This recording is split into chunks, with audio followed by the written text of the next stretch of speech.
J'ai écouté ce chant, Crois seulement, et cela me remplit d'émotion. Et puis venir et être accueilli comme ça, vous avez simplement envie de prendre votre position. Eh bien, je suis heureux d'être le pasteur associé du Life Tabernacle. J'aime ce mot Life. J'en ai parlé ce matin, l'assurance vie. Et j'espère que tout le monde a une police, parce que nous en avons certainement besoin. Nous devons l'avoir pour avoir l'assurance. Je crois qu'on a annoncé qu'il allait y avoir un service de baptême dans un petit temps. Ainsi, nous nous réjouissons d'avoir ce service de baptême.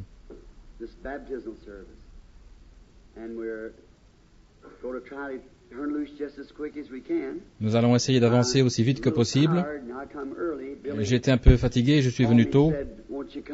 Billy m'a appelé, il a dit, ils veulent que tu viennes tôt ce soir. Ils veulent que tu partes tôt. J'ai dit, qu'est-ce que c'est tôt? Depuis que je suis sorti du temps pour entrer dans l'éternité, eh bien, je n'ai plus de temps. Je ne sais tout simplement plus ce qu'est le temps. Nous ne le mesurons plus, Jim. Nous le laissons simplement de côté. Jim, tu as les bandes là-bas? Je crois qu'on a fait l'annonce à la chaire. Je ne sais pas comment font les gens, mais elles font le tour du monde. Elles sont là, des centaines de messages différents, de différentes parties, des lignes de prière.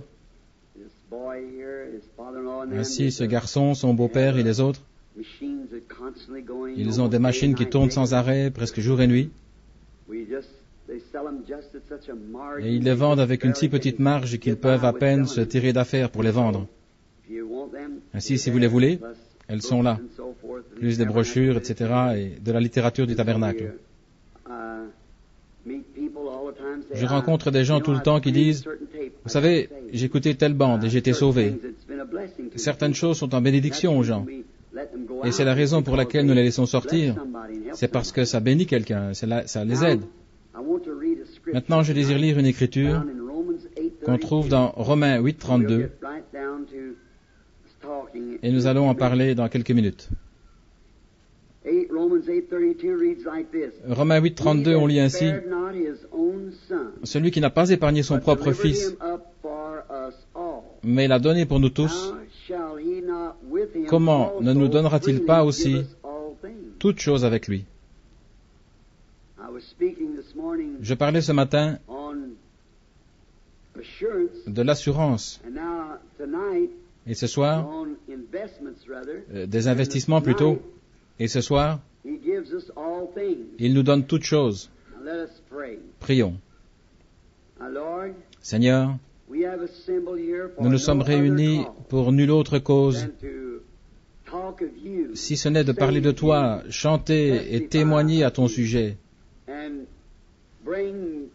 et apporter gloire et honneur à ton nom. Et nous te prions de bénir notre assemblée, que ta grande présence vienne et pourvoie pour nous tout ce que Dieu exige de nous ce soir. Et notre requête est devant lui pour une marche plus rapprochée, plus de salut, de plus grandes expériences, la guérison du corps, et tant de choses, Seigneur. Tu les connais toutes.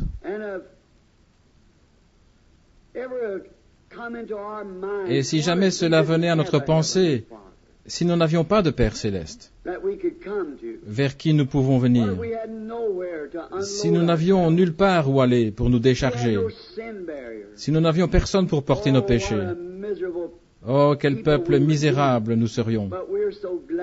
Mais nous sommes si heureux, Seigneur, d'en avoir un qui est gentil et plein d'amour et qui nous envoie ses bénédictions. Nous en sommes reconnaissants, Seigneur. Et nous ne l'exprimons peut-être pas correctement, mais tu connais nos cœurs, Seigneur. Et je prie que nous trouvions grâce à tes yeux ce soir, dans nos chants, dans notre adoration, notre attitude, dans la prédication, et que tu puisses pourvoir ce soir à toutes nos requêtes, car nous le demandons au nom de Jésus. Amen.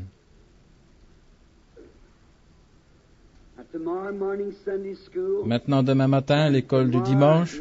Et demain soir, la clôture du réveil, je crois. Non, j'espère que ce n'est pas la clôture du réveil, mais simplement la clôture de ce rassemblement. Et ensuite, j'espère que le réveil va continuer. Maintenant, si vous voulez m'accorder toute votre attention pendant quelques minutes, je vais essayer de parler du sujet toutes choses. Et je vais l'enseigner comme une leçon d'école du dimanche, parce que vous savez maintenant que je ne suis pas un prédicateur. Ainsi, je dois simplement faire de mon mieux pour parler de la parole. Mais je le fais, ou je ne le fais pas exactement, à moins de croire et croire fermement ce dont je parle, car j'ai l'expérience de ce dont je parle. Jésus a dit, nous savons ce que nous croyons, nous avons l'expérience.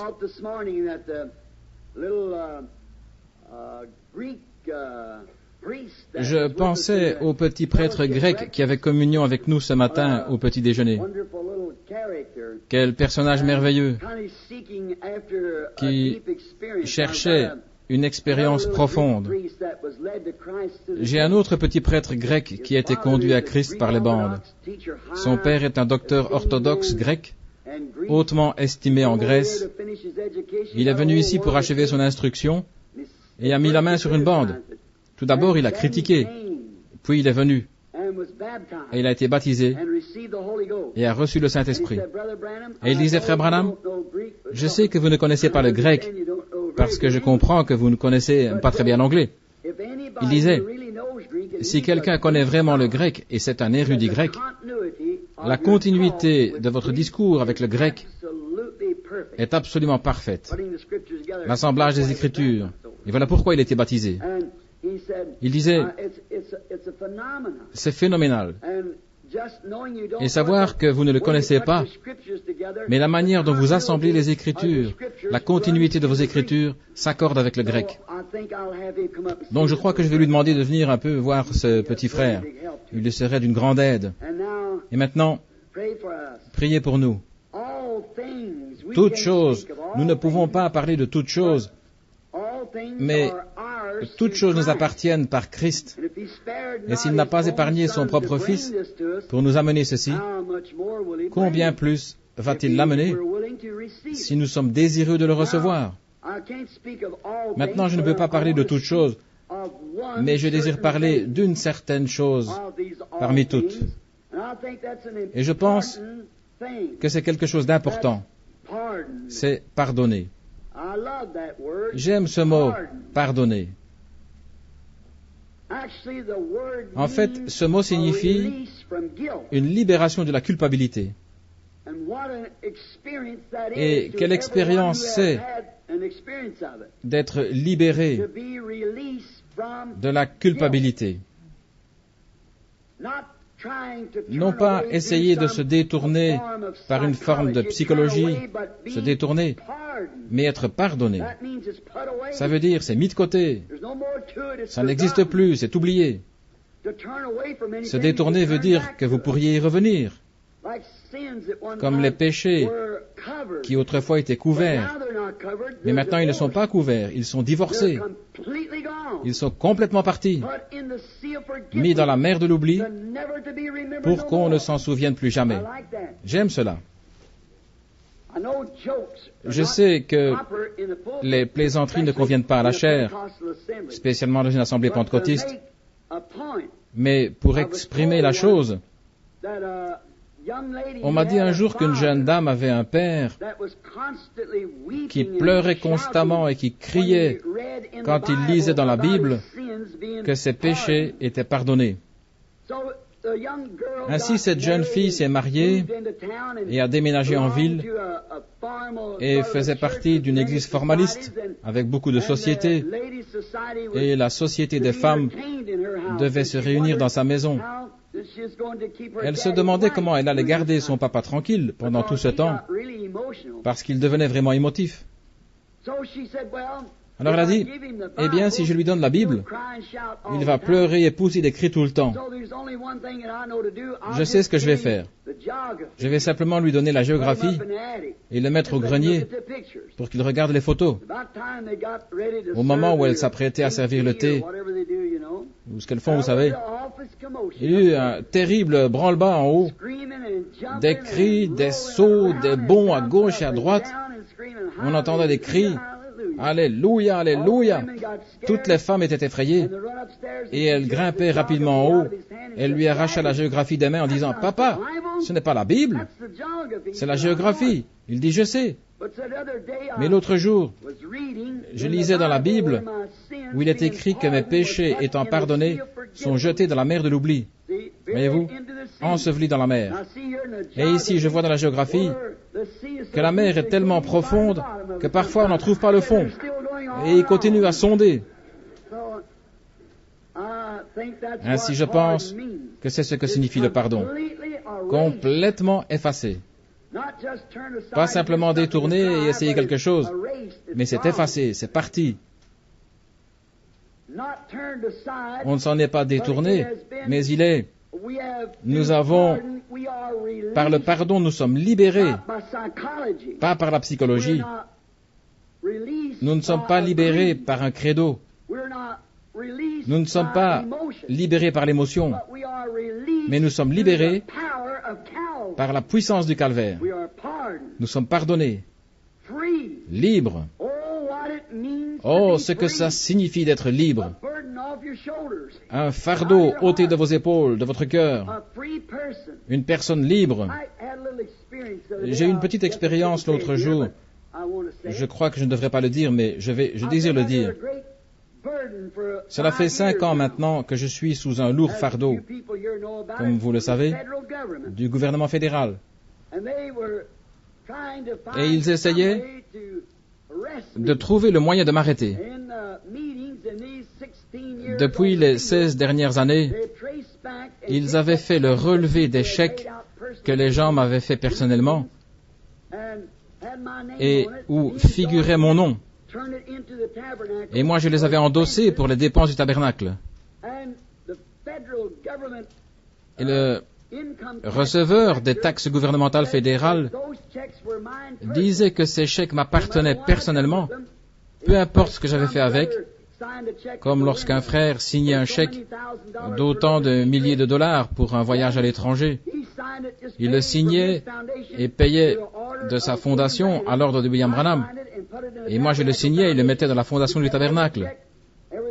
Nous avions gardé tous les chèques et tout avait été ramené. Il disait, mais quand vous avez signé, il vous appartenait. Et alors, vous l'avez transmis au tabernacle. Il n'y avait pas moyen d'en sortir. Oh là là. C'était comme marcher sur des charbons. Il disait que je devais en tout 300 000 dollars et quelques. Et j'ai dit, je peux payer $1 par an. J'espère vivre assez longtemps pour régler le tout. J'ai rejeté la chose. J'ai dit, je paye mes taxes. Mais voilà. Il disait, vous devez payer ça aussi. Eh bien, ils ont cherché pendant des années à me prendre. Et je dis ceci avec la Bible ouverte. Des hommes sont présents ici qui étaient là et qui le savent. Ils n'ont jamais trouvé un seul cent que j'ai dépensé pour moi-même, seulement pour le royaume de Dieu. Ainsi, le juge m'a téléphoné l'autre jour en disant, Frère Branham, le gouvernement est prêt à faire un compromis. Après 5 ans, j'avais les Ice et Miller d'Indianapolis qui m'avaient été suggérés par Frère Argenbright. Je ne pouvais pas quitter le pays. J'étais sous le contrôle du gouvernement, un cas fédéral. Et je pensais, oh là là, mais qu'est-ce que j'ai fait? Et il a dit, voici ce que vous avez fait, vous auriez dû le savoir. Ce n'était pas de la fraude, parce que je le plaçais dans l'église. Lorsque quelqu'un faisait un chèque, ils ne savaient pas qu'il fallait le mettre dans une fondation, ils écrivaient simplement William Branham. Et alors, quand ça passe en compensation, on a fait une photocopie. Ainsi, ils les avaient toutes. Ils ont vu que je les redéposais au Branham Tabernacle pour payer les frais et les réunions à l'étranger. Alors il a dit, Ils veulent faire un compromis avec vous. Et j'ai dit, eh bien, je ne sais pas. Je ne suis pas redevable. Et voilà, frère Branham. Je crois que vous avez 99% de chance.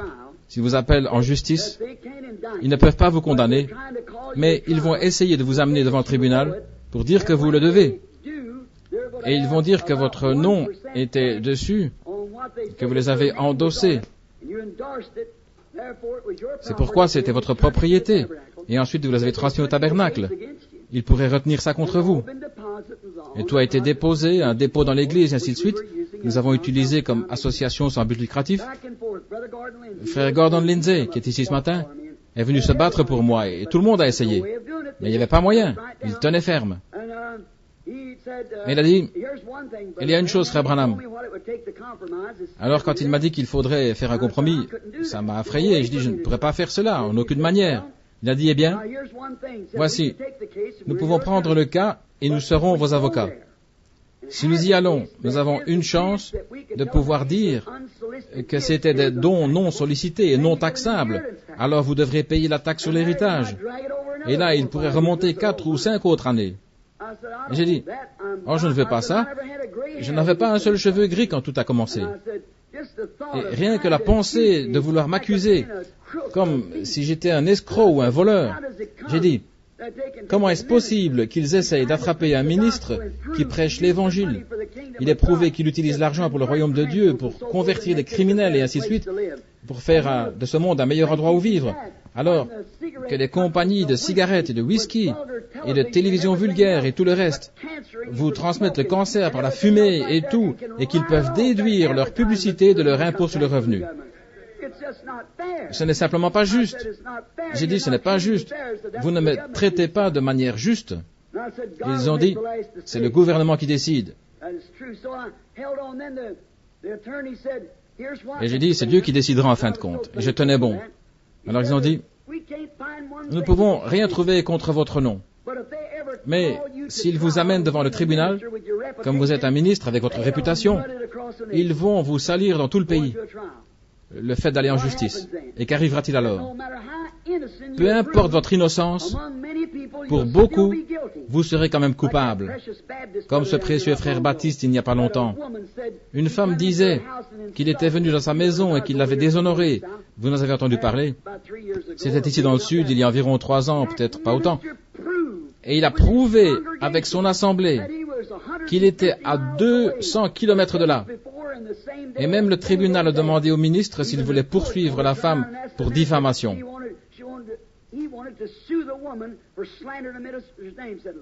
Et il a dit, laissez-la aller. Avez-vous remarqué ce qu'on a dit dans le pays? Rapidement, son nom a été sali. Et les gens ont dit, 70% des Américains ont dit, oh, il n'y a pas de fumée sans feu. Maintenant, ce précieux frère va devoir supporter ça toute sa vie, alors qu'il est complètement innocent. Vous y voilà. Alors il m'a dit, il faudra beaucoup d'argent. Je n'avais que $75, et il voulait 40 000 pour payer les honoraires de l'avocat et le gouvernement. Et j'ai dit, qu'est-ce que j'ai fait? Et je suis rentré chez moi. J'ai dit à ma femme, lave les enfants, prépare leurs vêtements. Je vais être un vagabond le restant de ma vie. J'ai dit, je ne vais pas le faire, voilà tout. Si je le dois, je vais le payer à la sueur de mon front, mais je ne le dois pas. Et ils ne peuvent pas le prouver. Ils ont eu 5 ans pour le faire et ils n'arrivent toujours pas. C'est une femme très calme. Elle attendit un instant, et puis elle est venue mettre son bras sur mon épaule. Elle a dit, attends une minute, Bill. Si tu t'enfuis, tu seras un lâche. Et ils retiendront toujours ça contre toi. Il n'y a qu'une chose à faire, c'est faire face. Je suis allé dans ma chambre et j'ai dit, Seigneur, qu'est-ce que je dois faire? Donne-moi une écriture. Et voici ce qui m'est venu. Un jour, on lui posa la question, est-il juste que nous, les Juifs, payions un tribut à César? Il prit un denier, il dit, de qui est-ce l'effigie? Ils dirent de César. Il répondit, alors donnez à César ce qui est à César, et à Dieu ce qui est à Dieu. Puis je vis qu'un jour, il a dit à Pierre, ne les offensons pas. Tu as un hameçon en poche en souvenir du temps où tu étais pêcheur. j'ai un compte bancaire là, dans un poisson. Vous savez, il possède tout de toute manière. Il dit, on vient de faire un dépôt il y a peu. Va et jette ton hameçon, et le premier poisson que tu attraperas, ouvre-lui la bouche, et la banque va payer. Et puis, va leur donner ça pour toi et pour moi, afin de ne pas les offenser. J'ai dit, oh Dieu, tu as encore du poisson. Je ne sais pas comment je vais faire. Mais un frère est assis là, et s'est allé sur ma note. Je suis allé emprunter $40,000, avec l'accord de rembourser en 10 ans $4,000 par an. Je ne sais pas comment faire, mais il a encore du poisson, et tout lui appartient. Je suis rentré à la maison et j'ai écrit, après avoir écrit le chèque, j'ai écrit payer entièrement pour toutes les taxes passées. Je pensais, le gouvernement va-t-il l'accepter comme ça? Et juste avant de venir ici, j'ai téléphoné à la banque. Et le caissier est allé voir et il m'a dit, oui, ils ont accepté, Billy. Tu es libre. Tu es pardonné. Oh là là, quelque chose m'a parcouru. J'ai couru dans la pièce, j'ai attrapé ma femme par le cou et j'ai dit, chérie, je suis pardonné, je suis libre. Ce vieux compte est réglé. Je peux maintenant aller où je veux, où le Seigneur me conduira. Je suis libre. Oh, quelle chose d'être pardonné d'une chose dont je n'en pouvais rien. Et mes péchés aussi étaient quelque chose dont je n'en pouvais rien. Je suis né avec la nature d'Adam en moi, mais quelqu'un m'a pardonné. Le vieux compte a été réglé un jour, et je suis libre depuis ce jour-là. Je suis si heureux. Lorsque l'homme a péché, il a franchi l'abîme entre lui et Dieu. Il s'est séparé de Dieu. Et il n'y avait pas de chemin de retour. Il avait franchi l'abîme, loin de Dieu, avec aucune possibilité de retour. Dieu, riche en miséricorde, merveilleux en grâce, a accepté un substitut pour lui. Il a fait un substitut, l'offrande d'un animal, pour prendre sa place. Le sang était la seule chose qui pouvait payer le prix. Rien d'autre ne pouvait payer le prix. Rien d'autre, ni depuis lors, ni après, et rien ne le fera. Le sang et seulement le sang. La première décision de Dieu était de pardonner l'homme par le sang répandu. Et Dieu ne peut pas prendre de deuxième décision contraire à la première. Sinon, sa première décision serait fausse et il ne pourrait pas avoir tort et être Dieu. C'est pourquoi il n'y a qu'un seul moyen, et c'est le moyen du sang. Ses décisions sont parfaites et éternelles, parce qu'il est Dieu, et sa parole est éternelle, et ses décisions sont sa parole et elle est parfaite. Vous ne pouvez rien ajouter, ni retrancher. Depuis ce temps-là, c'est le seul lieu de communion de Dieu avec l'homme. Avant, il le rencontrait dans le jardin d'Éden. Le sang n'était pas nécessaire. Mais depuis ce temps-là, sa décision est de rencontrer l'homme à nouveau, racheté par le sang. C'est le seul endroit où la communion peut être observée par Dieu. C'est le seul endroit où Dieu peut rencontrer un pécheur, et nous sommes tous pécheurs par nature. Il faut le sacrifice du sang pour nous ramener dans la communion avec Christ à nouveau. Il n'y a absolument aucun autre chemin. Depuis Adam jusqu'à présent, l'homme a essayé de se faire son propre substitut. L'homme a constamment essayé de le faire, depuis des feuilles de figuier jusqu'à l'instruction. Il a essayé de se faire un substitut. Adam a exprimé ce qu'il y avait dans l'homme lorsqu'il a essayé de se faire son propre chemin par des feuilles de figuier. Depuis lors, ils ont construit des tours, construit des villes, des idoles, civilisations. Ils ont construit des dénominations,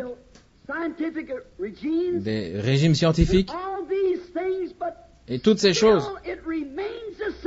Mais rien ne change. Dieu n'acceptera que le sang. Dieu n'accepte un homme que par le sang versé. Le seul lieu de communion, le seul chemin pour franchir l'abîme n'est pas par la religion organisée, par les idoles, des tours, des lieux saints, des villes, quoi que ce soit, rien que le sang versé. C'est le seul chemin de retour. La prédication de la croix, aussi méprisée soit-elle, est le chemin pourvu par Dieu pour que les pécheurs entrent en communion avec Dieu ou les uns avec les autres. C'est exact. Dans tous les âges, les justes ont vécu par cette décision de Dieu.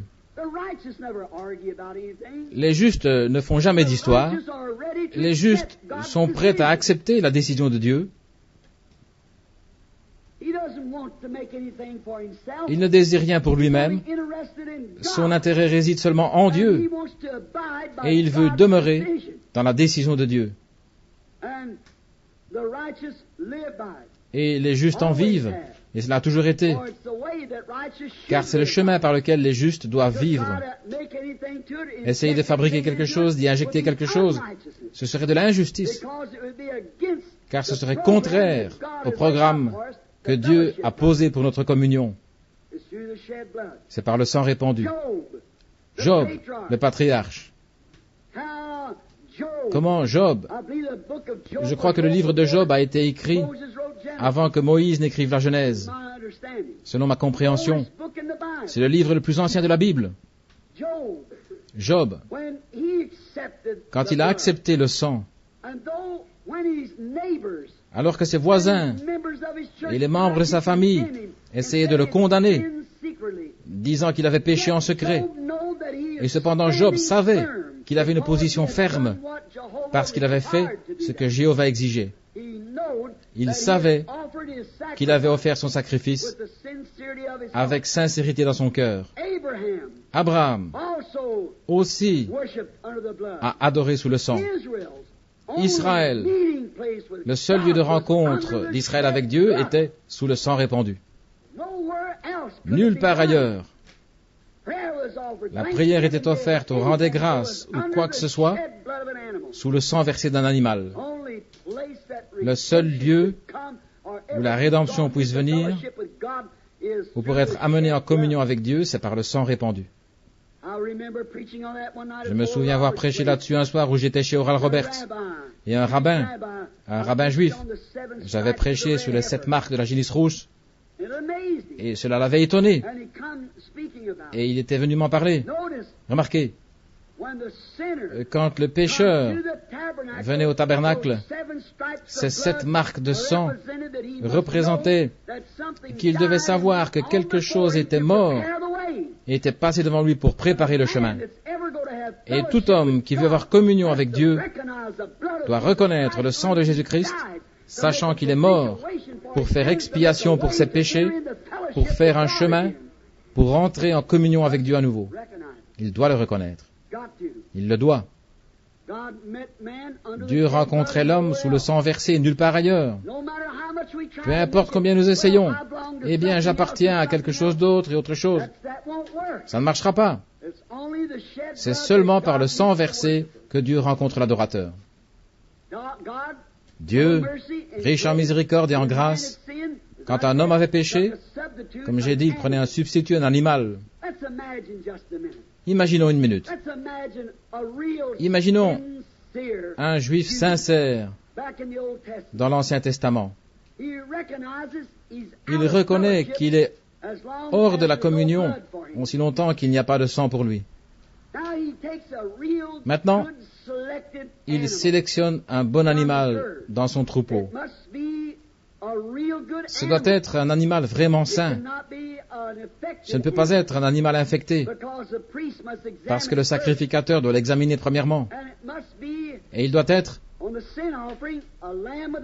un agneau offert pour le péché doit être sans reproche. Il doit être gardé et éprouvé comme offrande pour le péché, comme Jésus a été testé en toutes choses. Mais ce sacrificateur, sur le chemin arrive un juif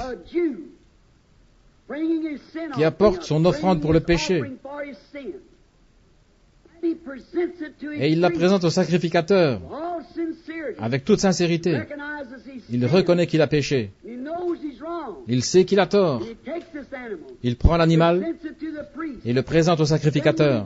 Alors quand il fait cela, il pose ses mains sur le sacrifice. Qu'est-ce qu'il fait? Il se connecte avec son sacrifice.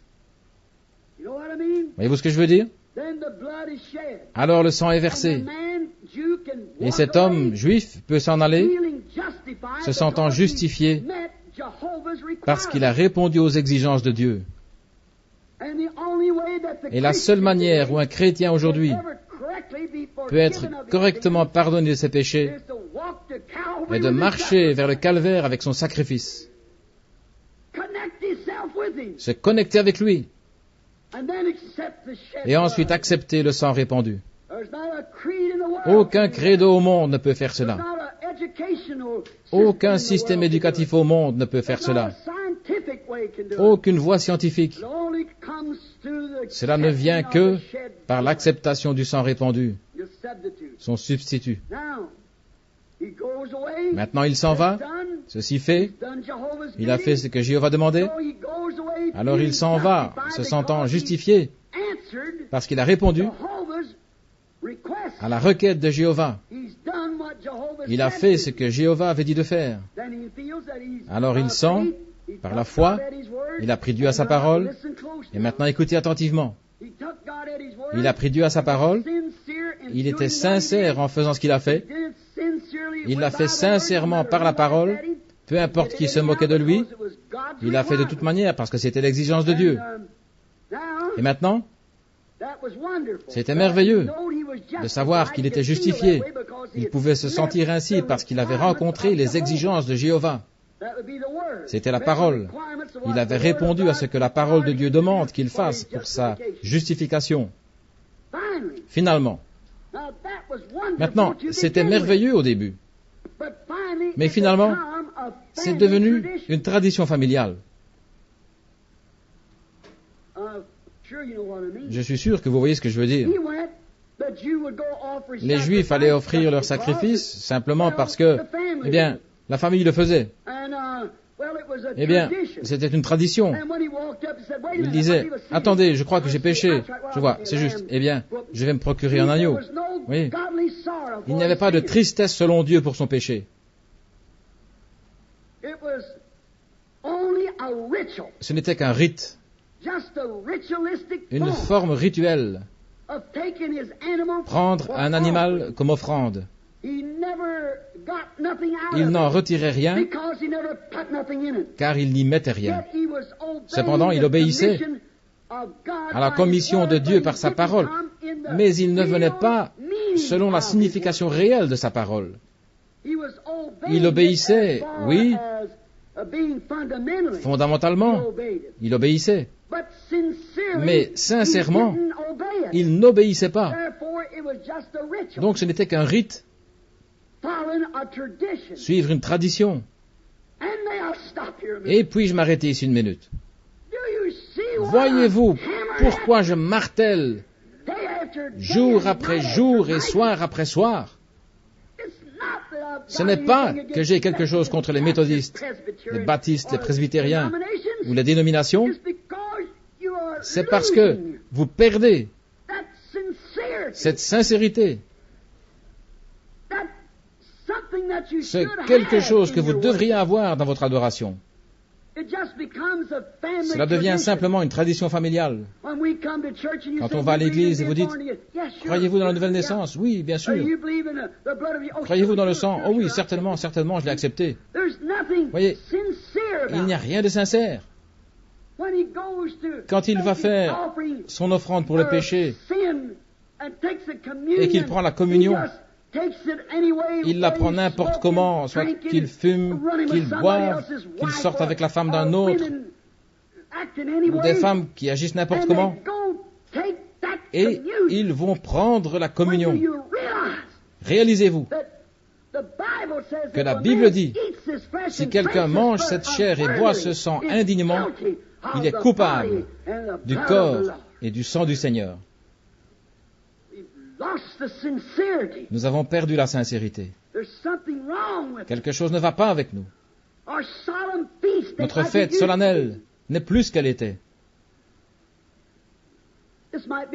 Ceci pourrait être approprié pour ce temps-ci. Il se passe ceci ou cela au point où nous avons de la peine à rester éveillés pendant un sermon.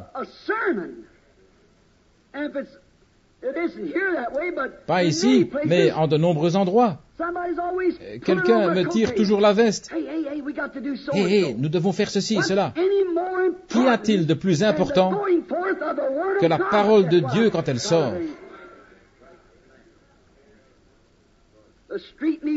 Voilà ce que je pensais de ces choses. Les réunions de rue, les prédicateurs à l'ancienne mode avaient l'habitude de se tenir là et de prêcher jusqu'à ce que le sang et la transpiration coulent dans ses chaussures. Les réunions de rue aujourd'hui, il y a beaucoup de chants, beaucoup d'autres choses. Mes frères, si quelqu'un essaie de conduire dans la prière et qu'il prie pour le président et tous les autres, et qu'il prenne 1 heure, les gens s'en vont. La parole est la chose principale. La parole. Mais nous avons perdu l'intérêt. Parfois, j'apprécie les témoignages, j'apprécie la musique et toutes ces choses. Mais ce n'est pas ça. Il faut la prédication de la croix. Il faut la circoncision de l'esprit pour apporter la vie. Voilà où notre sincérité a disparu. Cela fait longtemps qu'on ne voit plus la sincérité. Quand un homme sait que c'est faux de laisser ces choses s'infiltrer dans l'Église et qu'il n'en parle pas, où est cette sincérité profonde? Un ministre m'a dit, vous allez perdre votre ministère. J'ai dit, c'est Dieu qui m'a donné ce ministère. Et si la parole de Dieu, la prédication me fait le perdre, alors c'est que j'ai loupé le bateau quelque part. Dieu honore sa parole, il attend cela. Maintenant, la sincérité, nous ne l'avons plus. Cela semble avoir tellement peu d'intérêt. Ce devrait être en ce temps de jubilé maintenant même. Après être certain de ces choses, ça devrait être que Shreveport vibre comme une scie circulaire.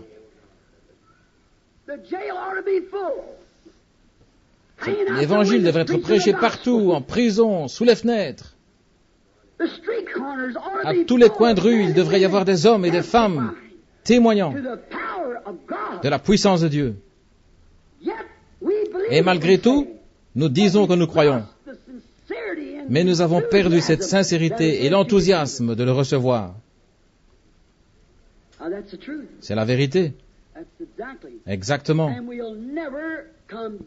Et nous ne reviendrons jamais avant d'atteindre ce point d'appréciation de Dieu qui fait un chemin pour nous et ensuite qui nous appelle et qui nous confirme par son esprit et sa parole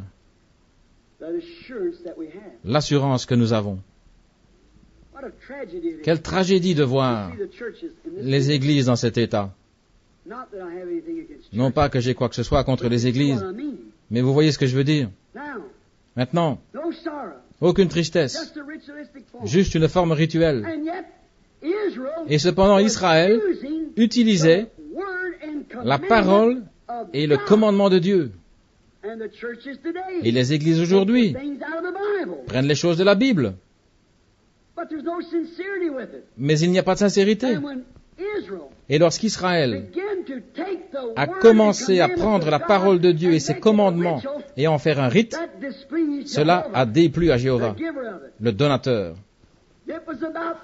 C'est à ce moment-là, quand ils ont fait de la parole de Dieu un rite, que le puissant prophète Ésaïe est apparu sur la scène. Lisez-le, Ésaïe 1. Il fut envoyé à Israël. Ils le détestèrent et finalement ils l'ont scié en deux. Et qu'a-t-il fait? Il les a dépouillés.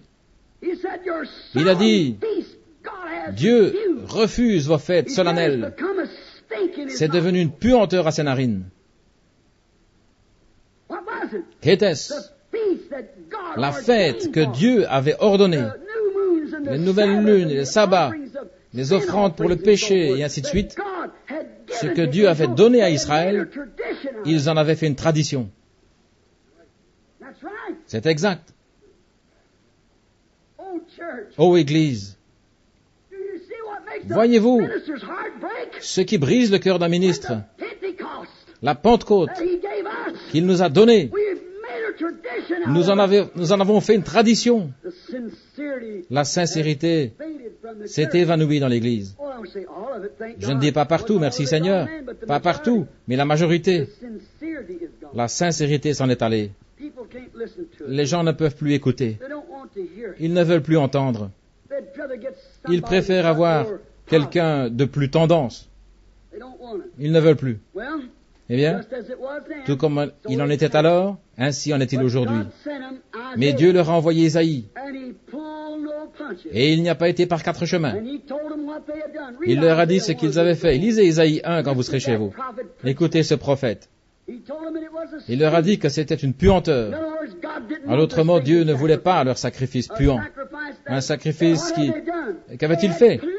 Ils avaient pollué leur sacrifice. Ils l'avaient pollué parce qu'ils étaient entrés sans sincérité. Ils n'obtenaient pas de résultat. Il a dit, vos traditions, le fait de venir avec leurs traditions avait ôté la puissance de ses commandements.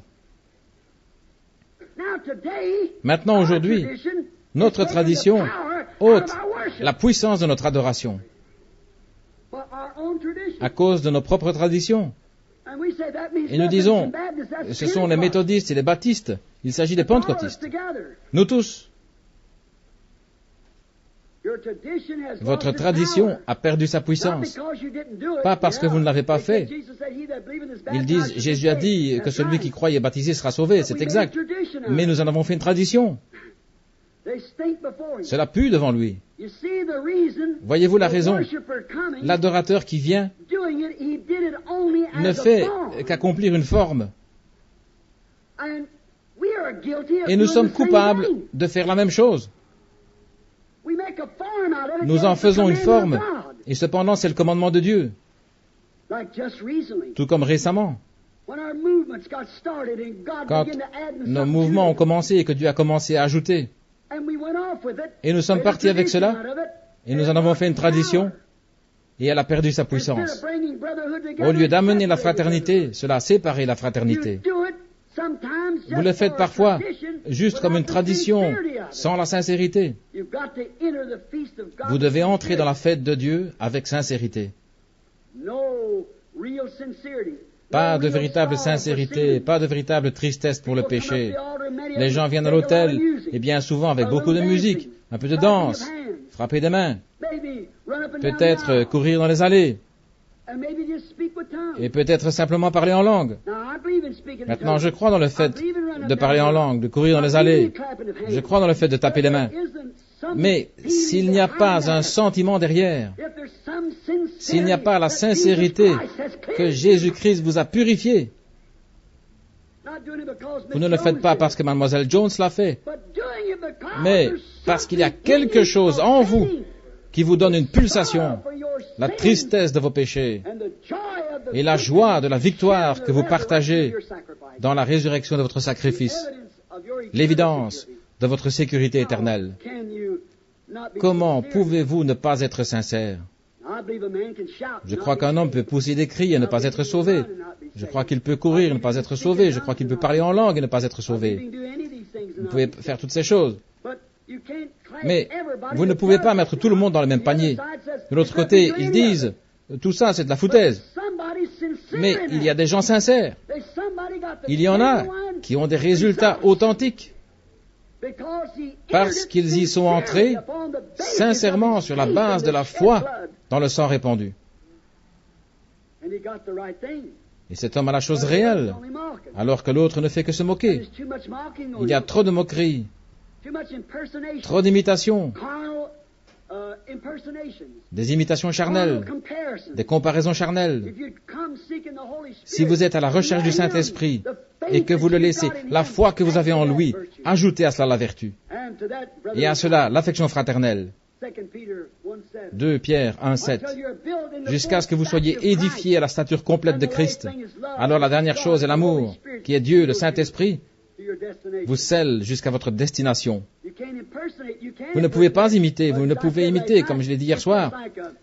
C'est comme un merle qui met des plumes de paon dans ses ailes et qui dit, « Regardez-moi, je suis un paon. » Il les a juste mises lui-même. Mais s'il y a quelque chose à l'intérieur qui les fait pousser de l'intérieur, il sera véritablement un paon, certainement. Mais il y en a qui essaient de faire quelque chose comme quelqu'un d'autre pour le ressembler ou les imiter, parce qu'ils pensaient qu'ils y étaient arrivés. Et vous voyez ce que cela donne? Cela nous ramène dans des rites et des formes à nouveau. C'est le sang, la vie, qui électrifie et sanctifie votre vie. C'est exact. Et Isaïe leur a distillé la chose en disant, Dieu dit qu'il détourne sa face de vos prières. Vous avez une forme rituelle, bien que ce soit la vérité. Vous faites ce qu'il vous a dit, mais vous ne le faites pas avec sincérité. Vous vous égosillez jour et nuit, mais Dieu dit, votre sacrifice m'est en puanteur, et je ne le recevrai plus. Quand vous priez dans de telles conditions, je détournerai ma face. Oh Dieu, si les gens pensaient à cela, cela démarrerait une Pentecôte. Dieu a dit, bien que vous soyez correctement dans la parole, mais si vous ne le faites pas avec amour et sincérité, Dieu a dit qu'il détournerait sa face et qu'il n'entendrait pas vos prières. Voyez-vous? C'est le chemin. Vous dites, oh, vous prenez l'Ancien Testament, frère Branham. Très bien, prenons le Nouveau Testament. 2 Timothée 3. Le Saint-Esprit nous avertit que dans les derniers jours, l'Église s'éloignerait de la sincérité et de la foi. Ils auraient une forme de piété, mais renieraient la puissance qui accompagne la chose réelle. Ayant une forme de piété, mais reniant la puissance. Oui, monsieur. Dieu déteste une religion sans puissance.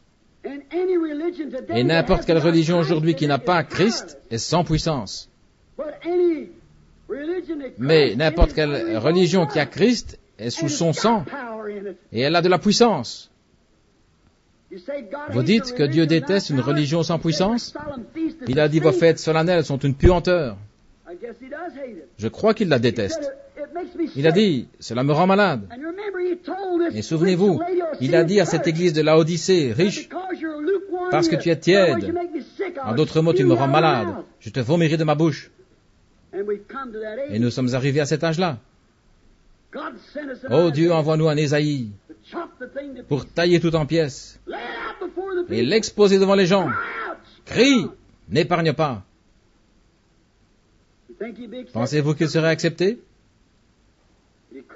Certainement pas, mais il crierait de toute manière. Vos fêtes solennelles, c'est de la puanteur. Dieu déteste une religion sans puissance. Elle doit avoir de la puissance. Elle doit avoir de la sincérité. La sincérité amène la puissance. La sincérité amène la véritable adoration. Pas les formes, mais une adoration puissance authentique de savoir que vous êtes passé de la mort à la vie. Dieu veut accomplir sa parole par sa puissance. Et lorsque l'Église renie sa puissance, comment peut-il accomplir et confirmer sa parole? Quand l'Église s'en débarrasse avec des explications et dit que c'est pour un autre jour et quoi encore, comment Dieu, qui veut accomplir sa parole et la manifester parmi les gens, et les gens nient qu'il le fasse. Et malgré tout, ils font tous ces rites. Voyez-vous? Voici ce qui est arrivé. Dieu veut agir par le Saint-Esprit et confirmer sa parole. Et l'Église veut agir. Ils doivent renier le Saint-Esprit. Ils veulent agir pour former une grande dénomination. Et quoi d'autre? Pour amener des membres. Peu importe si vous devez baptiser des pécheurs, des ivrognes, des alcooliques et autres, et les conduire dans le corps de l'Église. Il n'est pas étonnant qu'Apocalypse 17 dise que cette femme prostituée avait un tas de filles, qu'elle était pleine de noms blasphématoires, des églises ou filles, nommant les noms de ses filles, des gens qui se joignent à l'Église et appellent cela le salut. C'est un blasphème. Je sais que la King James dit nom de blasphème, mais si vous regardez dans la Diaglott, vous voyez ce que c'est. Il est écrit nom blasphématoire. C'est toute une différence. Elle en est remplie. Il y a plus de 900 organisations différentes en elle, remplies de noms blasphématoires. Ils se sont éloignés par des traditions d'hommes, éloignés de la vraie adoration, la puissance.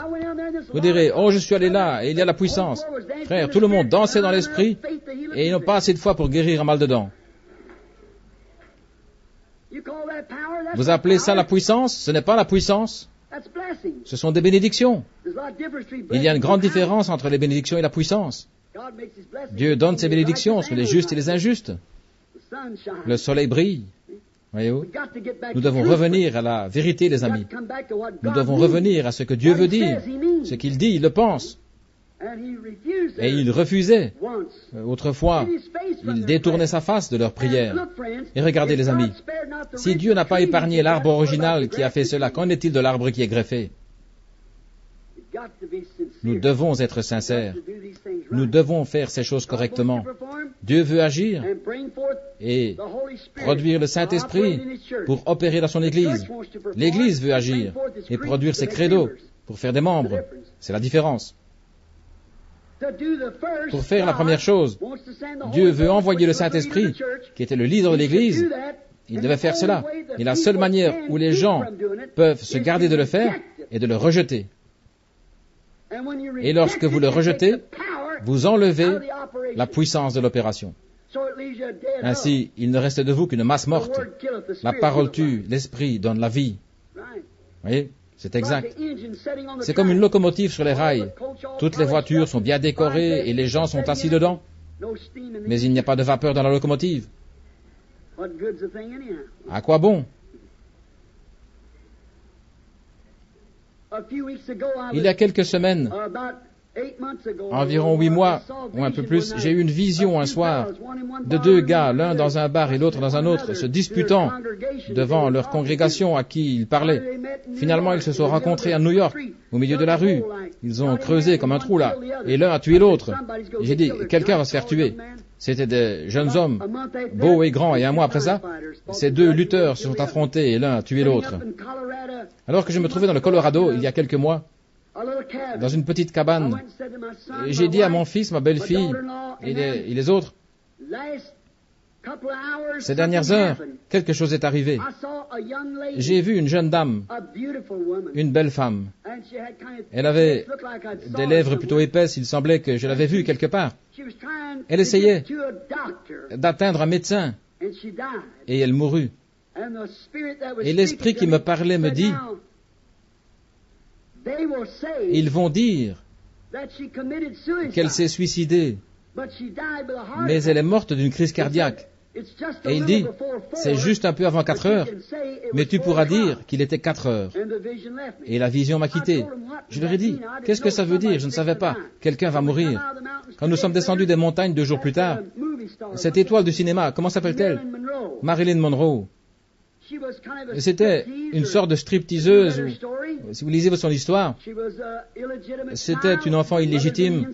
Sa mère est dans un asile d'aliénés. La pauvre petite a probablement eu la vie dure et elle avait toujours faim de quelque chose.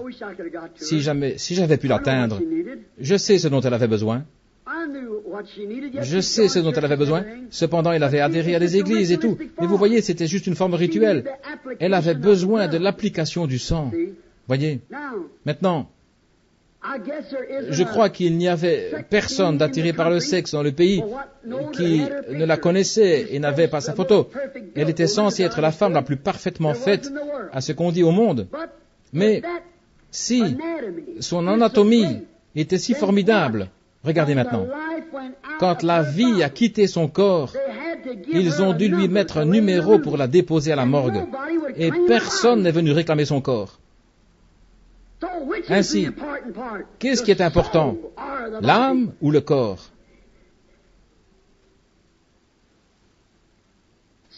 Voyez-vous, nous devons être sincères dans ces choses. Dieu l'exige. Cela doit venir. Remarquez.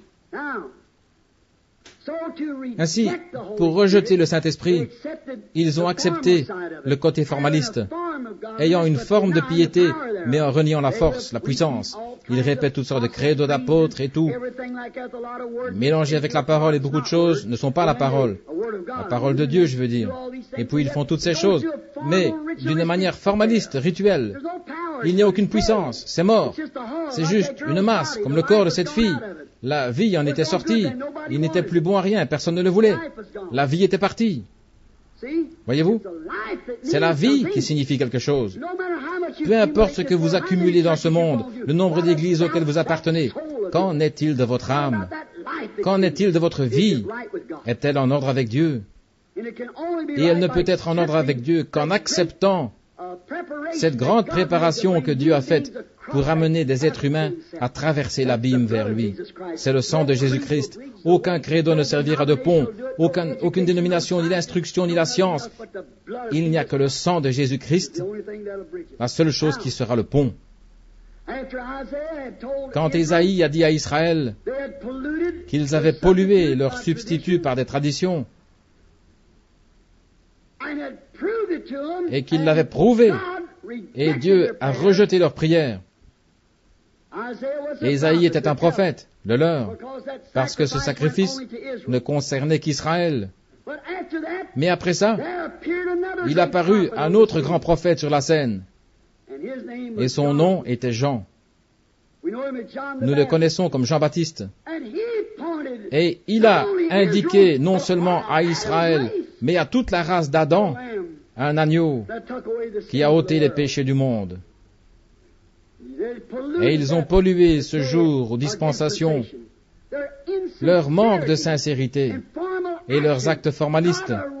Dieu a effacé la chose.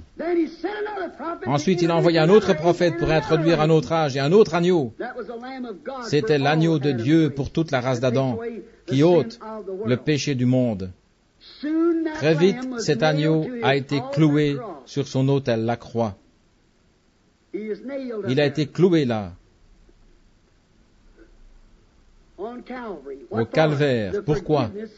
Le pardon des péchés, non seulement des Juifs, mais pour quiconque veut. Le sang de Jésus-Christ, le Fils de Dieu, purifie de tout péché. Peu importe combien de credos nous pouvons réciter, il faut que le sang soit appliqué pour enlever le péché.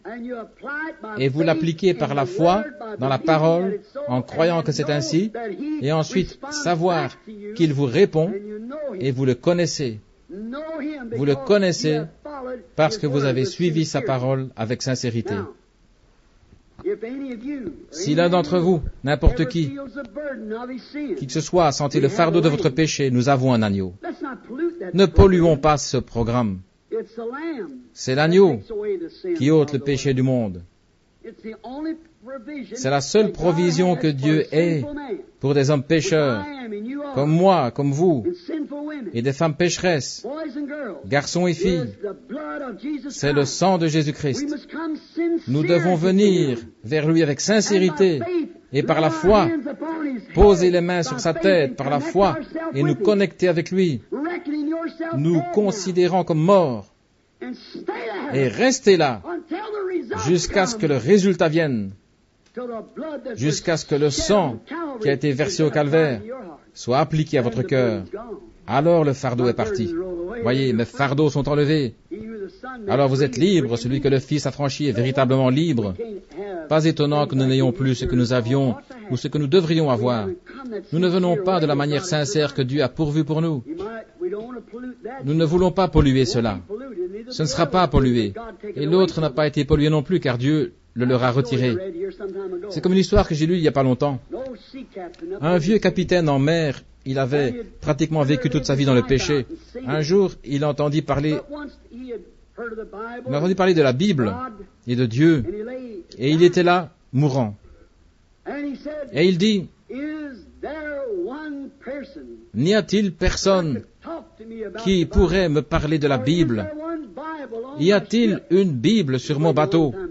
Il avait attendu longtemps pour y penser, mais Dieu est plein de miséricorde et de grâce. Et ils trouvèrent un garçon qu'ils avaient emmené sur le bateau, et il avait une Bible.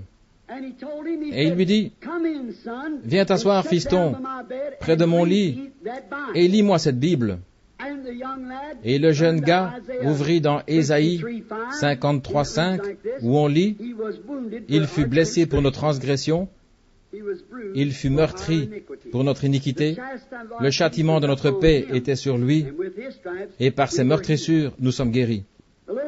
Le garçon se tourna vers lui, et il dit, Capitaine, il dit, oui mon garçon, il dit, laissez-moi le lire comme ma maman le lisait. Je vous l'ai lu comme c'est écrit dans la Bible, mais voici comment maman me le lisait. Et il dit, vas-y mon gars, lis-le comme ta mère. Il répondit, maman me mettait sur ses genoux et il lisait, il a été blessé pour Willie Pruitt. Il fut meurtri pour l'iniquité de Willie Pruitt. Le châtiment de la paix de Willie Pruitt était sur lui, et par ses meurtrissures, Willie Pruitt est guéri. Le vieux capitaine dit, j'aurais aimé avoir une maman comme ça. Peut-être que mon nom aurait pu être lu. Et le petit garçon dit, attendez capitaine, laissez-moi lire votre nom. Et il commença à lire, il fut blessé pour le salut de John Court. Amen. Il fut meurtri pour l'iniquité de John Court. Le châtiment de la paix de John Court était sur lui. Et par ses meurtrissures, John Court est guéri. La lumière illumina le visage du vieux capitaine. Il dit, ferme le livre, mon garçon, je le vois. Quand vous pouvez y lire votre nom, il fut meurtri pour l'iniquité de William Branham. Il fut meurtri pour son iniquité. C'est alors que la paix vient. Ce n'est pas comme du commerce en gros. C'était pour moi. C'est individuel. J'y suis inclus. Par ses meurtrissures, William Branham est guéri. Alors c'est différent. Il y a encore une chose dont j'aimerais parler ici, dans notre pardon. Après avoir reçu notre pardon, nous recevons la pureté avec ce pardon. Maintenant, si vous faites semblant d'avoir reçu le pardon, vous n'avez pas la pureté. Vous direz, pouvez-vous prouver ça, frère Branham? Écrivez. Hébreux chapitre 9, du verset 11 à 15. L'adorateur, une fois purifié, n'a plus conscience du péché. Si vous êtes véritablement pardonné, la culpabilité même, le désir même vous a quitté. Tout est parti. La pureté accompagne le pardon authentique. Ainsi, si nous proclamons être pardonnés sans être purs, comment pouvons-nous proclamer le pardon alors que le pardon génère la pureté? Voyez-vous ce que je veux dire? La purification. La purification de quoi? La purification de toute connexion avec les œuvres formalistes, mortes, traditionnelles. Nous purifions des traditions mortes. Comment pouvez-vous rester dans des traditions mortes alors que vous en êtes purifiés? Vous lisez ça dans Hébreux 9, 11. Il nous purifie de la souillure des œuvres formalistes et mortes quand nous avons été pardonnés par le sang de Jésus, parce que c'est la puissance sanctificatrice qui accompagne le pardon. Et nous sommes purifiés de toutes nos œuvres mortes. Maintenant, quand nous faisons cela, nous venons à la communion de la bonne manière. Nous venons à la communion en nous souvenant de lui, en nous souvenant de lui, notre sacrifice. Nous nous souvenons de lui, notre paix. Nous nous souvenons de lui, notre pureté, de lui, notre purification. Nous nous souvenons de lui quand nous nous agenouillons à la croix, pas à moitié ivre, pas vivant dans l'adultère, ni avec de la malice, de la haine, des luttes, mais nous agenouillons à la croix par la foi, à ses pieds, pour accepter son pardon. Nous venons ainsi à la communion dans une vraie sincérité, pas en disant je devrais y aller. Vous y allez parce que vous êtes profondément sincère. C'est entre la vie et la mort. Oui, monsieur. Vous allez et vous ne vous souvenez plus de vos traditions et vous êtes purifié de votre péché. Voilà l'endroit.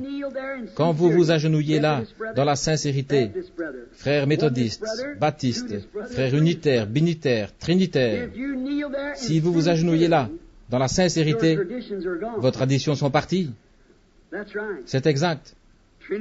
Trinitaires, unitaires, baptistes, ils sont tous purifiés et sont fils de Dieu. Les traditions et les disputes sont terminées. Vous n'y pensez plus parce que vous êtes propres et purs.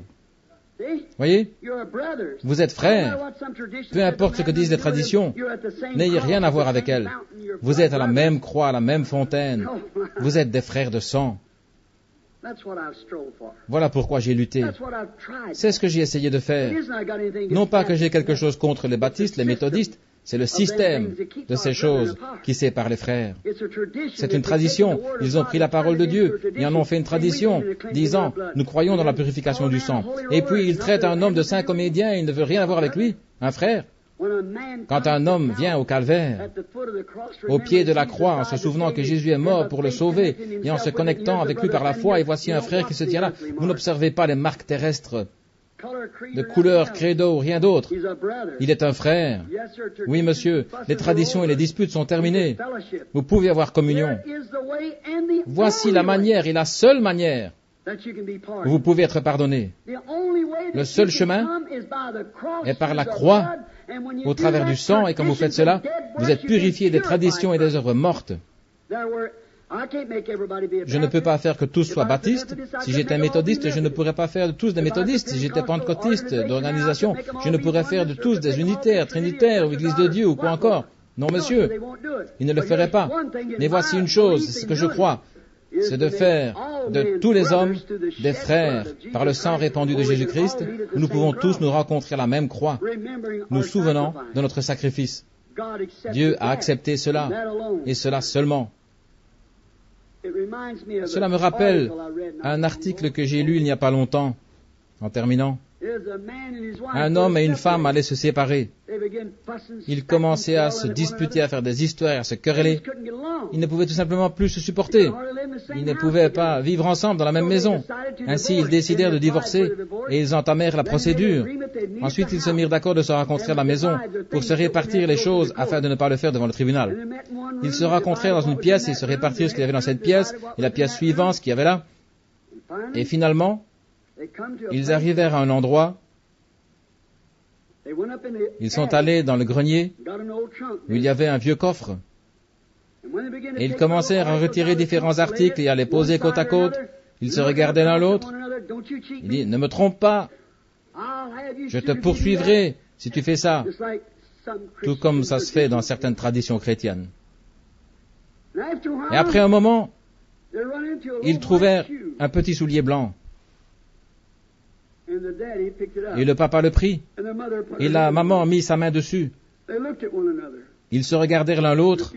Un instant plus tard, ils étaient dans les bras l'un de l'autre. Qu'est-ce qui s'est passé? Ils avaient eu autrefois une petite fille. C'était quelque chose qu'ils avaient en commun. Tout était terminé. Le divorce fut annulé. Ils étaient dans les bras l'un de l'autre à nouveau. Ils avaient quelque chose en commun.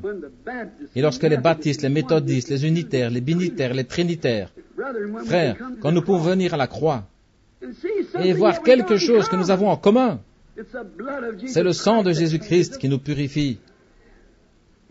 Nous pouvons mettre nos bras autour de lui et lui autour de nous, et nous pouvons avoir communion ensemble sous le sang de Jésus-Christ. C'est le seul chemin que je connaisse. Prions.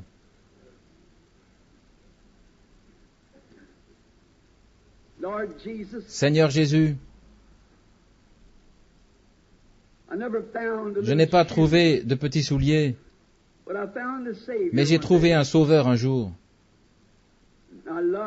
Et je l'ai aimé, et il m'a aimé. Et quand je vois ces traditions, n'ayant apparemment pas la foi et entraînant les gens loin de la fondation fondamentale et réelle de la chrétienté, la communion par le sang, alors cela me fait mal au cœur. J'ai essayé durement ces années, Seigneur, et je commence à avoir de l'âge maintenant. Mais je ne suis pas fatigué. Je suis toujours amoureux, Seigneur. Je t'aime. Et j'aime mon frère parce que tu l'aimes aussi. Et puis-je avoir le privilège de vivre pour voir le jour où nous nous réunirons tous autour de la croix. Et les disputes seront terminées alors. La paille sera brûlée, mais le blé sera rassemblé dans le grenier. Accorde-le, Seigneur.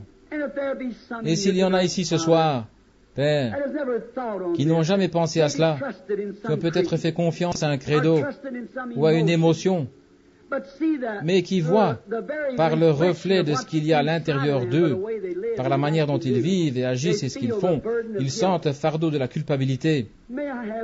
Puis-je avoir le privilège, Seigneur, ce soir, de les conduire à la croix? Accorde-le, Seigneur.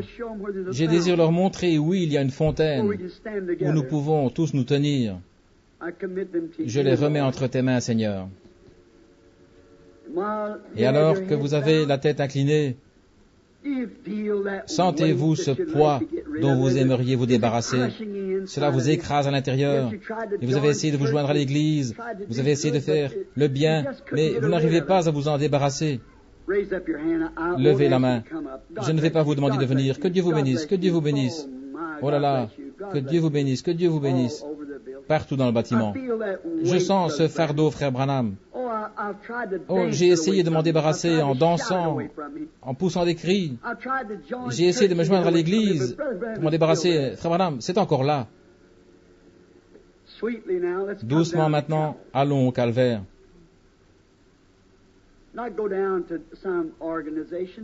Pas dans une organisation, mais allons au calvaire. Et là ensemble, posons nos mains sur le sacrifice. Nous aurons quelque chose en commun alors. Avez-vous remarqué dans la ligne de prière? Il ne fait pas attention s'ils sont baptistes, méthodistes, presbytériens. Pourquoi? Il fut blessé pour leurs transgressions. Par ses meurtrissures, ils sont guéris. Il est l'agneau qui ôte le péché du monde, dont nous faisons partie. Ne voulez-vous pas le recevoir alors que nous prions? Père Céleste, cette armée de mains levées, des cœurs lourds et pesants ce soir, des hommes, des femmes, des garçons et des filles, ils ont trouvé un petit soulier également,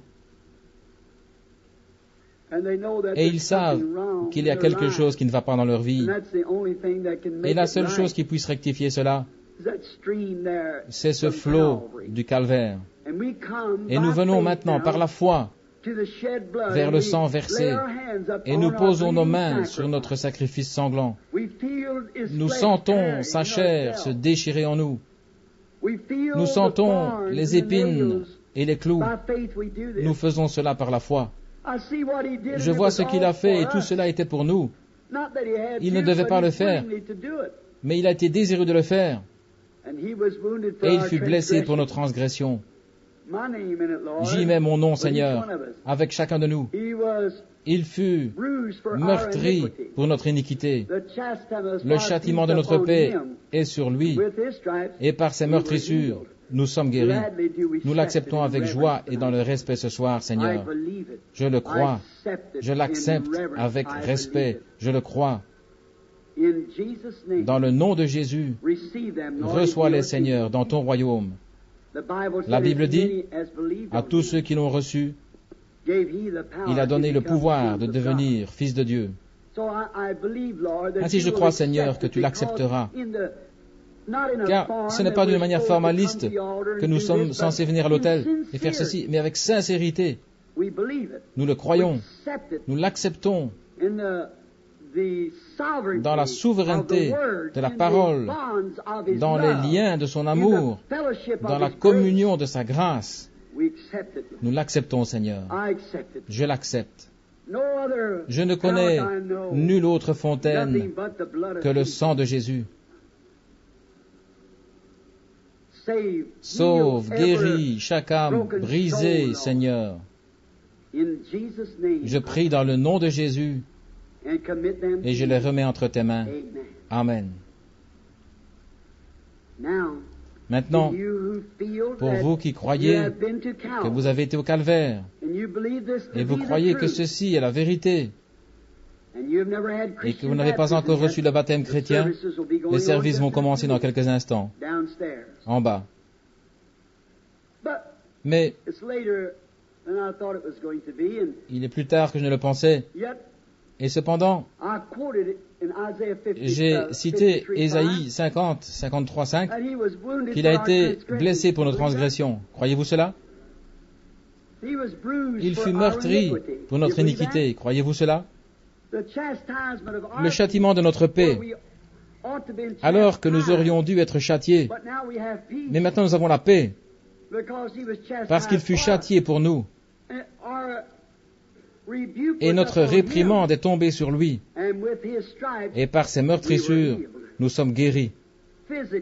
Guéris physiquement. Croyez-vous cela? L'acceptez-vous? Croyez-vous qu'il est le même hier, aujourd'hui et pour toujours? Croyez-vous que le Dieu qui a écrit la parole suit toujours la parole, veille sur elle pour la confirmer? Il la garde. Le croyez-vous? Alors regardez au calvaire. Là où vous avez regardé il y a quelques minutes pour le salut, regardez au calvaire pour la guérison de votre corps. Et croyez. Voici un enfant sur une civière. Je souhaiterais pouvoir le guérir. Je ne le peux pas, il l'est déjà. Voici un homme de belle apparence, un jeune gars, assis sur une chaise roulante. Je souhaiterais pouvoir le guérir. Je ne peux pas. Et là, une femme dans une chaise roulante. Je ne sais pas ce qui ne va pas, mais je ne peux pas le faire. C'est déjà fait. Il y a des gens là avec des problèmes cardiaques, des cancers, qui vont mourir si quelque chose ne se fait pas. Je souhaiterais pouvoir vous aider. Le croyez-vous? Certainement. Si je pouvais prendre une charge et la pousser avec mon nez dans la ville, et si tout le monde se moquait de moi, mais que vous soyez guéri, je le ferai. Dieu le sait, je le ferai certainement. Mais je ne peux pas le faire, parce que vous êtes déjà. Mais Dieu m'a envoyé pour vous indiquer l'endroit où il l'a fait pour vous. Maintenant, venez avec sincérité. Avec sincérité, la femme au puits a regardé Jésus. Quand il a dit, va chercher ton mari, elle a dit, je n'ai pas de mari. Il répondit, tu as dit la vérité, car tu en as 5 et celui que tu as maintenant n'est pas ton mari. Elle dit avec sincérité, monsieur, je crois que tu es un prophète. Nous savons quand le Messie viendra, il fera ces choses, nous montrera ces choses. Mais qui es-tu? Et il dit, je le suis. Avec la plus profonde sincérité, elle l'a accepté. La femme à la perte de sang avait dépensé tout son argent. Elle ne s'avançait pas au hasard. Elle avait dépensé son argent chez les docteurs et aucun ne pouvait l'aider. Elle est venue en croyant sincèrement, pas simplement en disant quelqu'un d'autre l'a fait. Pour autant que nous le sachions, personne ne l'avait fait auparavant. Elle a commencé quelque chose. Elle a dit, je crois tellement cet homme que si je touche le bord de son vêtement, je serai guéri. Elle ne le disait pas simplement, elle le croyait. Elle était sincère. Sans nul doute, elle a perdu sa qualité de membre de l'Église. Ça lui a coûté beaucoup de choses. Mais elle était sincère, elle était déterminée. Et quand elle a touché le bord de son vêtement avec sincérité, il s'est arrêté sur place. Il s'est retourné, il a dit, « Qui m'a touché ?» Et Pierre l'a repris, « Toute la multitude te touche. » Mais il a dit, « Je suis devenu faible. De la vertu est sortie de moi. » Il regarda la multitude jusqu'à ce qu'il trouve la femme et lui parle de sa perte de sang. Elle sentit dans son corps que ça s'était arrêté. Elle fut guérie à partir de cette heure. C'est lui qui a donné sa vie et fut meurtri pour votre guérison. Le prix est déjà payé. Dieu l'a accepté. Leurs péchés sont partis, Dieu l'a accepté. Il nous a justifiés en le ressuscitant et en prouvant qu'il l'avait accepté. Pas seulement sa mort à la croix, mais sa résurrection. Et maintenant, il envoie son esprit pour rendre témoignage de sa parole. Comment pourrions-nous douter? Si vous êtes malade, notre Bible dit que Jésus-Christ est le même, hier, aujourd'hui et pour toujours. Il est un souverain sacrificateur qui peut être touché par le sentiment de nos infirmités. En ce grand moment, je souffre de maladie. Je suis votre concitoyen. Je suis votre frère. Et je sais ce que c'est d'être malade. Et je connais un endroit où aller, dans ce lieu secret de la foi, pour toucher son vêtement et dire, « Seigneur Jésus, je viens sincèrement maintenant. Je suis sincère, Seigneur. Tu connais mon cœur. Tu m'as dit que je pouvais te toucher. Tu es un souverain sacrificateur. Laisse-moi seulement te toucher, Seigneur. » Quelque chose s'ancre et vous dit, « Tu l'as. Merci, Seigneur. Merci, mon Seigneur, mon Sauveur. Je le crois. Ne quittez jamais cette position. Ça vous appartient. » Alors, s'il est ressuscité, ne ferait-il pas la même chose qu'hier s'il est vivant? Croyez-vous qu'il est vivant? Parce que je vis, vous vivrez aussi. Alors, il est vivant. Et s'il est vivant, alors il sera le même, comme il l'a toujours été, n'est-ce pas vrai? Maintenant, croyez. Maintenant, je vais vous demander de regarder vers moi. Je ne le dis pas de la manière. Je veux dire comme Pierre et Jean ont dit à cet homme à la porte, « Regarde-nous ». Ça veut dire, prêtez attention à ce que je suis en train de dire. Vous croyez que je vous ai dit la vérité. Testons la chose et voyons si c'est juste. Éprouvez toute chose, dit la Bible. Je ne peux pas l'obliger à le faire. Mais il l'a promis. C'est là que je tiens ferme. Il a promis de le faire. Les œuvres que j'ai faites, vous les ferez aussi. Celui qui croit en moi, et Dieu sait que j'ai été au calvaire il y a des années.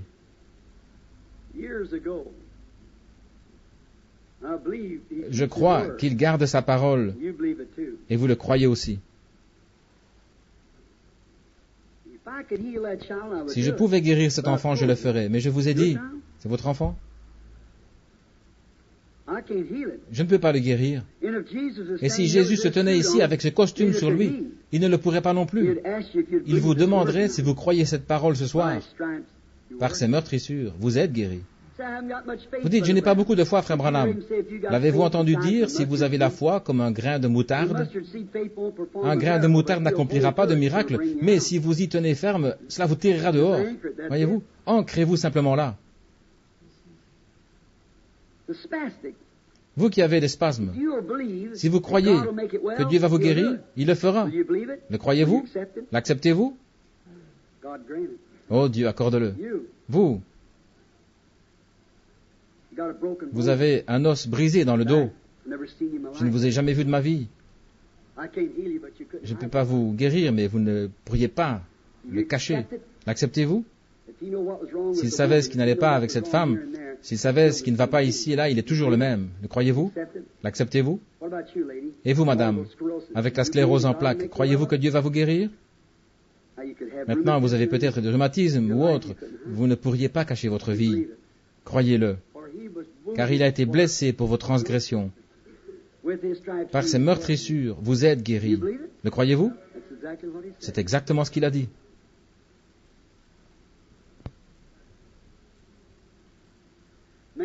Cet homme assis ici dans le coin, il souffre d'un problème à l'estomac. Il a des complications. Il n'est pas d'ici. Il vient du Texas. Croyez-vous que Dieu vous connaît? Moi pas. Cela vous aiderait-il si le même Dieu vous disait, votre nom est Monsieur Summond? Maintenant vous pouvez rentrer au Texas et être guéri de votre problème d'estomac, si vous le croyez.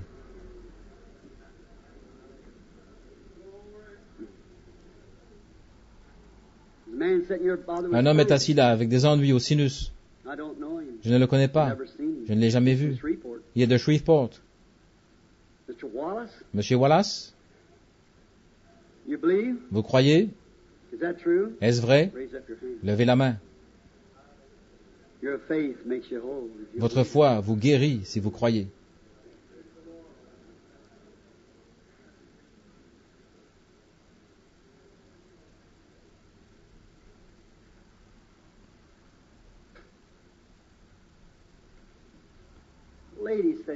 Une femme assise là-bas.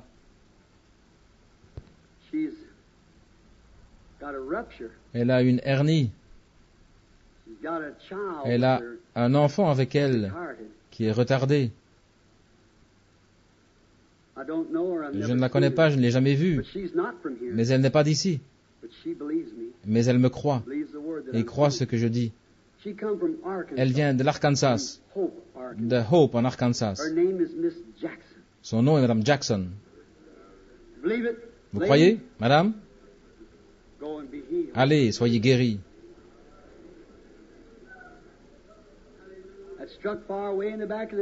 Ça a frappé là au fond du bâtiment, une dame avec un petit garçon qui ne sait pas apprendre à l'école.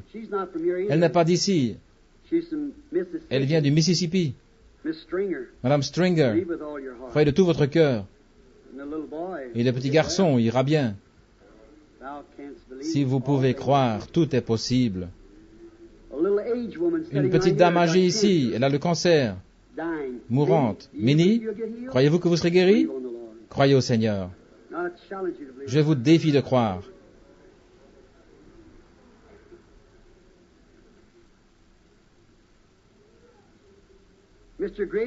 Monsieur Grigsby, qui sort de l'hôpital avec la tuberculose, croyez de tout votre cœur. Soyez guéri. Je n'ai jamais vu cet homme de ma vie. Qu'est-ce que c'est? Appliquez votre nom. Par ses meurtrissures, nous sommes guéris. Le croyez-vous? Alors c'est sa présence. Il fut blessé pour nos transgressions. Alors, s'il peut faire cela, cela prouve qu'il est ici avec sa parole. Maintenant, notre transgression est pardonnée dans la sincérité. Nos iniquités sont parties. Nous avons la paix avec Dieu par notre Seigneur Jésus-Christ. Ses meurtrissures nous guérissent. Il nous l'a prouvé. Nous sommes pardonnés. Que fait-il? Il prend cette sincérité. Observez cette personne qui est ancrée à la croix. Rendez visite à ces gens, qui qu'ils soient. J'en vois un autre. Continuez simplement à croire. Laissez-moi vous poser une question. Croyez-vous de tout votre cœur? Jésus a dit, ces signes suivront ceux qui croient. Combien croient? Alors posez les mains les uns sur les autres. Si vous êtes un croyant, vous êtes son enfant tout autant que moi. Qu'est-ce que c'est? C'est la confirmation qu'il est ici. Oh, ne pouvons-nous pas venir avec sincérité maintenant, après sa parole, après sa présence? C'est le Dieu même qui vous jugera le jour du jugement. Oh Dieu, aie miséricorde ce soir. Je prie, Père Céleste, que le Saint-Esprit bénisse le Christ vivant, pas une idole, pas une ville, pas une tradition, mais le Christ vivant qui est ressuscité des morts, honore sa parole quand elle est prêchée dans la puissance de son sang et sa résurrection. Ce sont des croyants. La dernière commission, tu as dit, ces signes suivront ceux qui croient. S'ils imposent les mains aux malades, ils seront guéris. Seigneur Jésus, Je prie avec eux. Je suis à la croix. Ils sont à la croix. Nous avons tout en commun. Voici le sang de Jésus-Christ. Il est le Fils de Dieu avec nous, prouvant qu'il est ici. Nous posons les mains sur son corps qui tremble. Nous acceptons notre guérison. Et maintenant, Satan, nous t'adjurons, dans le nom de Jésus-Christ, sors d'ici et quitte ces gens, afin qu'ils s'en aillent et soient guéris par la puissance dans la résurrection de Jésus-Christ.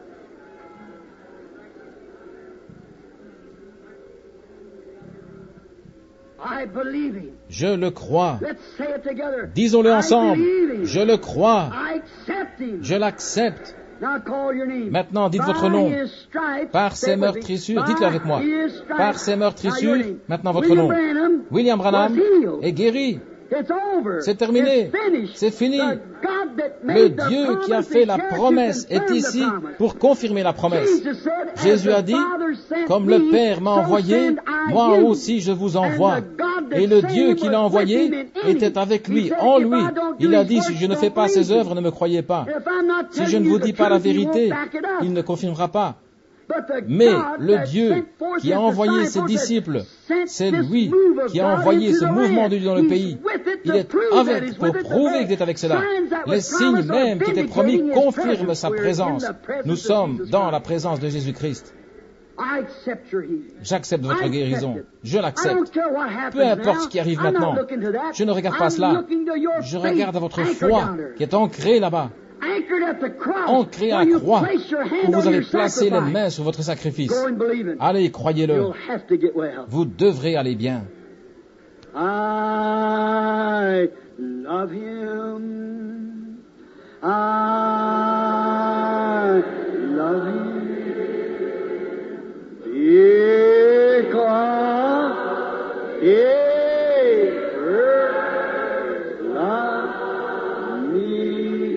Keep your hand on your sacrifice now. Gardez votre main sur votre sacrifice maintenant. Just my salvation on Calvary Street. Let us stand now. Levons-nous maintenant. Raise your hands and your hearts now. Et levez vos mains et votre cœur. What you love him for? Pourquoi l'aimez-vous? Our sacrifice. Notre sacrifice. Notre propitiation.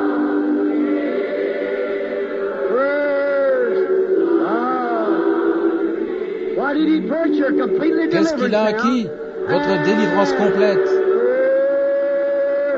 Just my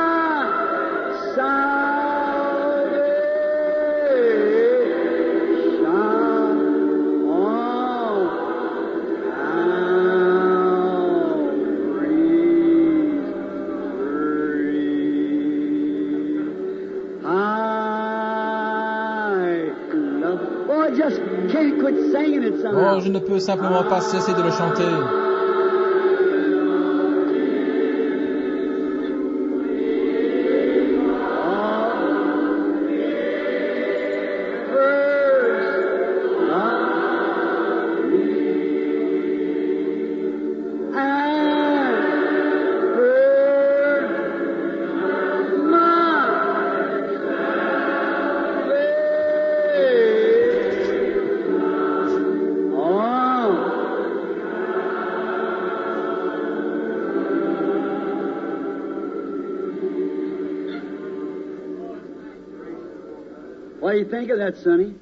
Que penses-tu de ça, fiston?